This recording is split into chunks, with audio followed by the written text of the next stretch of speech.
everyone. I hope everyone is doing well. Welcome to the Mama Elephant YouTube channel.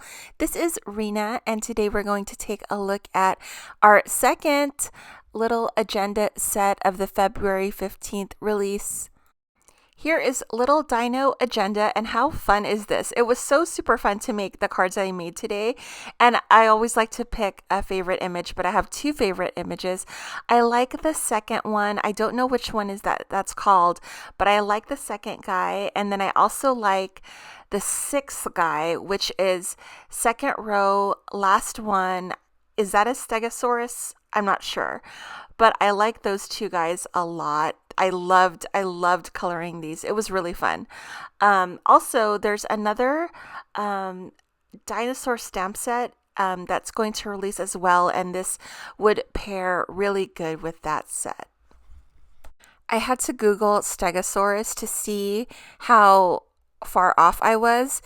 I believe the second one is the Stegosaurus, not the sixth one. I still don't know what the sixth one is called. If you guys know, please let me know. So here is a look at the coordinating dies for Little Dino Agenda. That tiny die toward the top is the little birthday hat. I didn't get to use it for my cards today, but it is available with the coordinating die set. Next is a new cover die. This is Rolling Waves cover, and I absolutely adore all of the Mama Elephant cover dies. I just love how easy it is to make a card by using it. It's the size of a card front, and you just slap some images on in a sentiment, and it looks so perfect. Another big coloring day. We are using Copic markers today to color in the images. And here are the colors that I used. I didn't use R20. I decided last minute not to use blush on the dinosaurs, only because it took me a while to color them and I didn't want to mess up. So I didn't do the blush. So I kind of chose duller colors, like a duller yellow, duller orange, kind of like an army green, and I think the other color that I used was kind of a blue-gray color. I'm coloring all of their bellies in the T Copic marker colors, and I believe that's toner grays with the T0 for the bellies. And then I'm using either T3 or T5 for their little appendages, like if they had spots or like horns and things. I colored those the darker T markers in 3 or 5.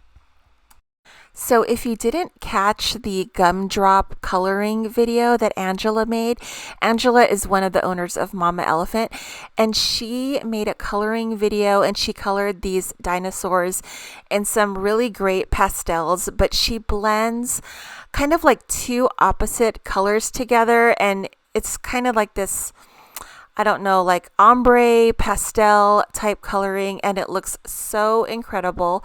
I believe it's 2 videos back, so if you haven't seen it, make sure you catch it and show Angela some love. I just love her coloring. Every time she does a sample, I just salivate over it because I just really like her style. So we're just still coloring all these images, guys. There's like 15 of them, and since there were 15, I picked out, I think, 5 different color schemes. So I'm doing 3 of each of the colors. It just makes it easier for me if I have a plan. I like coloring the agenda images because you don't really have to blend it too much because it's such a small image. And for me, when I color these, I think 2 colors is enough, like a medium and a dark, or a light and a medium. And I find that when I use lighter colors, like I have a better result for myself because I'm not like a huge detailed blender. So these images are perfect for me because it requires like just a tiny bit of blending, and it's super easy, and it's just something that you can just do while watching TV and enjoy. So yay, these are what the images look like when they're cut out. So we're going to start our first card here. I'm using this die again, the Lift Flap Grid. It's new for the February 15th release, and I just love it. So, right now, I want to make some ambiance on the squares. So, I want to make a little hill. So, I want my hills to be gray. So, I cut out the cover die in gray and I use some landscape dies. So, I can cut a piece of that flap and glue it on my real card front that I'm going to use, which is in a cream color. For some reason, I am obsessed with cream. I don't know why. Like, I just get obsessed with certain colors like every month. So, this month it was like orange, yellow, and then now I'm obsessed with cream also.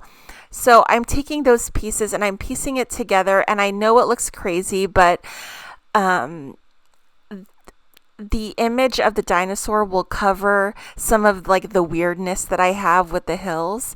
I just wanted just a little bit of grounding for the dinosaurs, so that's how I made all the little hills for each panel.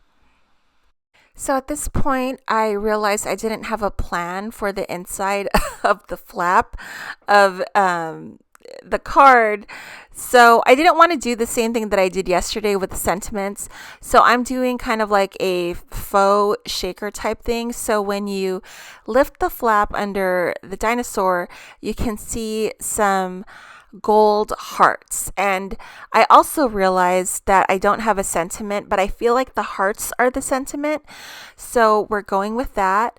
So I have the card backer there, and then I put the sequins on top, but I wanted to make sure that it was one layer because I'm not going to use double foam tape.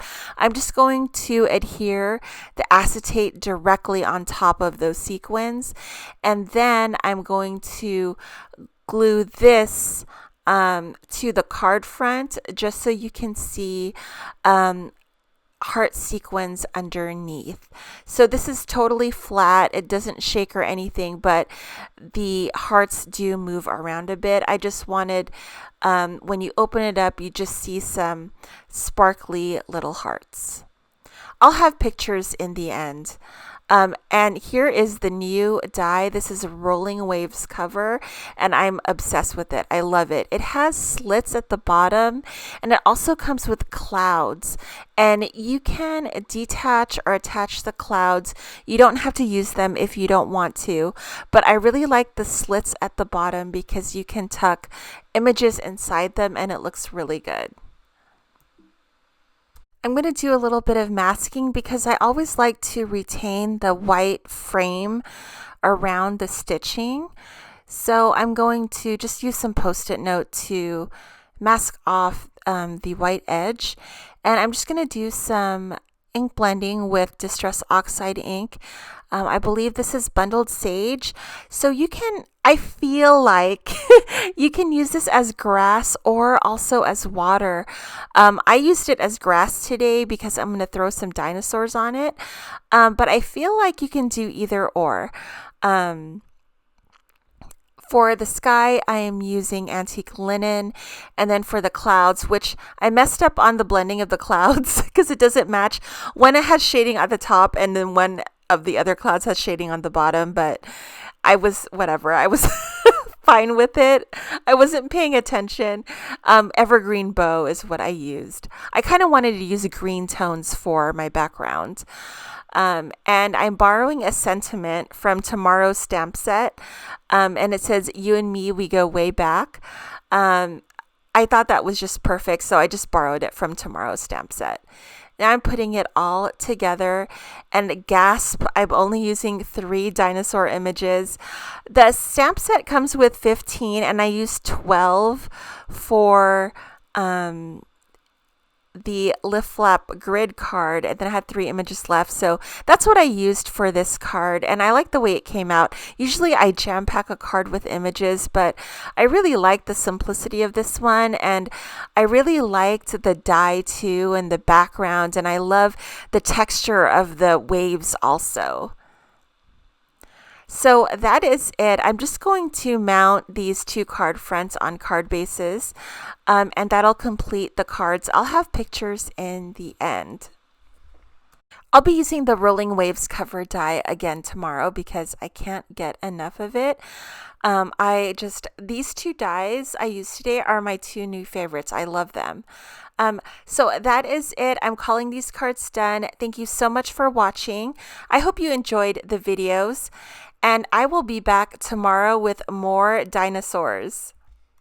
Thank you so much for watching. I hope you guys have an awesome day. Stay safe and happy crafting. Bye, guys. See you tomorrow.